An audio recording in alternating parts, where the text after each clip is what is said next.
મિત્રો આજની વિડીયોમાં વાત થશે પતંગ રસિયાઓ માટે માઠા સમાચાર। ગુજરાતમાં ઉત્તરાયણ બગાડશે વરસાદ, લોકોને ઠગતું કોલ સેન્ટર જબ્બે, 31 લાખનો મુદ્દામાલ જપ્ત। રાજકોટમાં પહેલીવાર વિમેન્સ ટીમ ક્રિકેટ રમાશે। ભારત સામે દુશ્મની મોંઘી પડી, કેનેડાના પીએમ આપશે રાજીનામું। આજથી ઠંડીના બીજા રાઉન્ડની શરૂઆત થશે। વલસાડમાં આવ્યો હતો 3.7ની તીવ્રતાનો ભૂકંપનો આંચકો। અમદાવાદમાં આબુ જેવો માહોલ જોવા મળી રહ્યો છે। અમદાવાદીઓ પકોડી ખાવા જાઓ તો હવે ચેતી જજો। HMPV સંક્રમિત બાળકીને શ્વાસ લેવામાં તકલીફ, કોરોના જેવા લક્ષણો દેખાઈ રહ્યા છે। ત્યારે વાત થશે HMPV સંક્રમણને કેવી રીતે અટકાવવો તે સમગ્ર ચર્ચા વિડીયોમાં કરીશું। રખડતા ઢોર માટે નવી ગાઈડલાઇન્સ બહાર પાડવામાં આવી છે। હવે મિત્રો સમાચારો વિસ્તારથી। ગુજરાતમાં સરકારે રખડતા ઢોર માટે નવી ગાઈડલાઇન જારી કરી છે। હવે રોડ પર રખડતા ઢોરનું રજીસ્ટ્રેશન ફરજિયાત કરવું રહેશે। રજીસ્ટ્રેશન વગરના ઢોરને જપ્ત કરવા સુધીની કાર્યવાહી હાથ ધરાશે। તમામ મહાનગરપાલિકા અને નગરપાલિકાને પશુઓ પર ટેગ લગાવવાની કામગીરી કરવાની સૂચના મળી છે। જાહેર રસ્તા પર પશુઓ માટેના ઘાસ વેચાણ અને તેને ખવડાવવા પર પ્રતિબંધ લગાવાયો છે। ટેગ વગરના ઢોર માટે 1થી લઈને 10,000 સુધીના દંડની જોગવાઈ કરવામાં આવી છે। મિત્રો અન્ય મહત્વના સમાચારની વાત કરીએ તો HMPVના સંક્રમણથી બચવા માટે આરોગ્ય અધિકારીઓ ઓછામાં ઓછા 20 સેકન્ડ સુધી સાબુ અને પાણીથી વારંવાર હાથ ધોવાની સલાહ આપે છે। હાથ ધોયા વગર આંખો, નાક કે મોંને સ્પર્શ કરવાનું ટાળો અને શરદી ઉપરાંત શ્વાસ લેવામાં તકલીફ અને તાવ જેવા લક્ષણો ધરાવતા લોકોના નજીકમાં સંપર્કમાં રહેવાનું ટાળો। જે લોકોને શરદી જેવા લક્ષણો હોય તેમણે માસ્ક પહેરવું જોઈએ। છીંક કે ખાંસી આવે ત્યારે તમારા મોં અને નાકને ઢાંકો અને હાથ પણ ધોવાનું રાખો। મિત્રો અન્ય મહત્વના સમાચારની વાત કરીએ તો HMPV સંક્રમિત બાળકીને શ્વાસ લેવામાં તકલીફ, કોરોના જેવા લક્ષણો। મીડિયાના રિપોર્ટમાં કરવામાં આવેલા દાવા પ્રમાણે HMPV વાયરસની ભારતમાં એન્ટ્રી થઈ ગઈ છે। તેનો પહેલો કેસ બેંગ્લોરમાં જોવા મળ્યો છે, જેમાં 8 મહિનાની બાળકીને આ વાયરસનું સંક્રમણ થયું છે।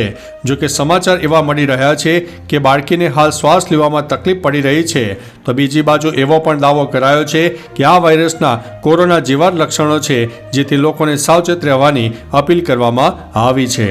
મિત્રો અન્ય મહત્વના સમાચારની વાત કરીએ તો અમદાવાદીઓ પકોડી ખાવા જાઓ તો ચેતી જજો। અમદાવાદમાં સેટેલાઇટ વિસ્તારમાં દીવાન પકોડીના નામે એક દુકાન ઘણી ફેમસ છે। જો કે તેની પાણીપુરીના વાટકામાંથી મૃત વંદો નીકળેલ હોય વિડીયો હાલ વાયરલ થઈ રહ્યો છે।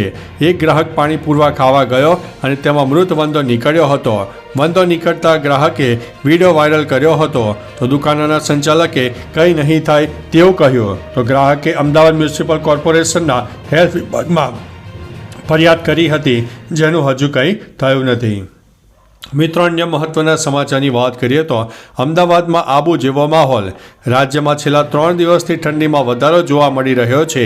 ત્યારે અમદાવાદમાં વહેલી સવારથી ધુમ્મસવાળું વાતાવરણ જોવા મળ્યું, જેના કારણે વાહન ચાલકોને વહેલી સવારે મુશ્કેલીમાં મુકાયા। તો બીજી બાજુ હવામાન વિભાગે આગામી ફરી એકવાર કડકડતી ઠંડીની આગાહી વ્યક્ત કરી છે અને ઉત્તરાયણમાં ઘણા વિસ્તારોમાં વરસાદની પણ શક્યતા વર્ણવી છે।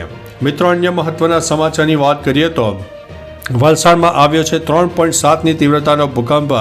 દક્ષિણ ગુજરાતમાં વલસાડમાં વહેલી સવારે 4 વાગે અને 45 મિનિટની આસપાસ ભૂકંપનો આંચકો અનુભવાયો છે। રિક્ટર સ્કેલ ઉપર ભૂકંપની તીવ્રતા 3.7ની માપવામાં આવી છે। ભૂકંપનું કેન્દ્ર બિંદુ વલસાડથી 39 કિલોમીટર દૂર નોંધાયું છે। જો કે આ ભૂકંપના કારણે કોઈ જાનહાનિના સમાચાર નથી। ખાસ નોંધવા જેવું છે કે છેલ્લા ઘણા સમયથી ગુજરાતમાં ભૂકંપની ઘટનાઓ વધી રહી છે। મિત્રો અન્ય મહત્વના સમાચારની વાત કરીએ તો ઠંડીના બીજા રાઉન્ડની શરૂઆત। આજથી ગુજરાતમાં ઠંડીના બીજા રાઉન્ડની શરૂઆત થઈ ગઈ છે, જેમાં નલિયા 7.8 ડિગ્રી સાથે સૌથી ઠંડુગાર શહેર બન્યું છે। સાથે કેશોદમાં 12.7, ગાંધીનગરમાં 13, ભુજમાં 13.8, ડીસામાં 14, અમદાવાદમાં 15, પોરબંદરમાં 15.2, અમરેલીમાં 15.8 ડિગ્રી જેટલું તાપમાન નોંધાયું છે। આવનારા સમયમાં હજુ પણ ઠંડી વધી શકે છે।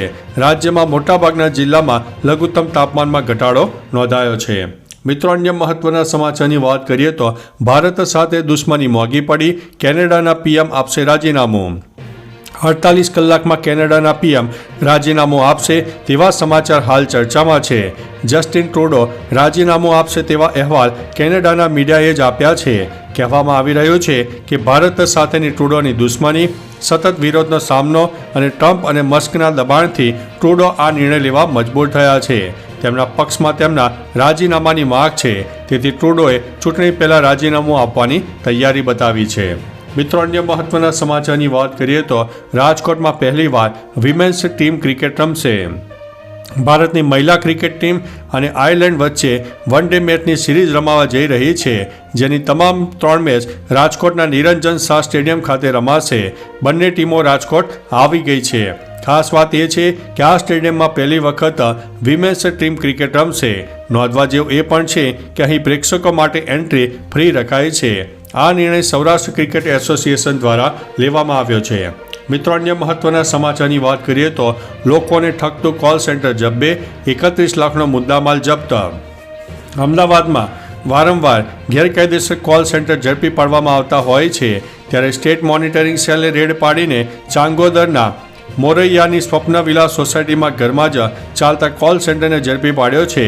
સ્ટેટ મોનિટરિંગ સેલની ટીમે હાલમાં રૂપિયા 31 લાખનો મુદ્દામાલ જપ્ત કર્યો છે અને 5 આરોપીની ધરપકડ કરીને કાયદેસરની કાર્યવાહી હાથ ધરી છે. વડનગર અને ખેરાલુના આરોપીઓ આ કોલ સેન્ટર ચલાવતા હતા. મિત્રો, અન્ય મહત્વના સમાચારની વાત કરીએ તો ગુજરાતમાં ઉત્તરાયણ બગાડશે વરસાદ.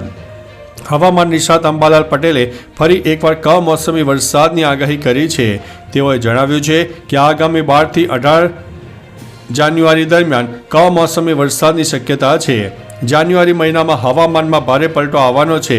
ભારે પવન ફૂંકાવા અને બરફવર્ષા સાથે થઈ શકે છે, જેથી ઉત્તર ભારતમાં તેની અસર જોવા મળશે.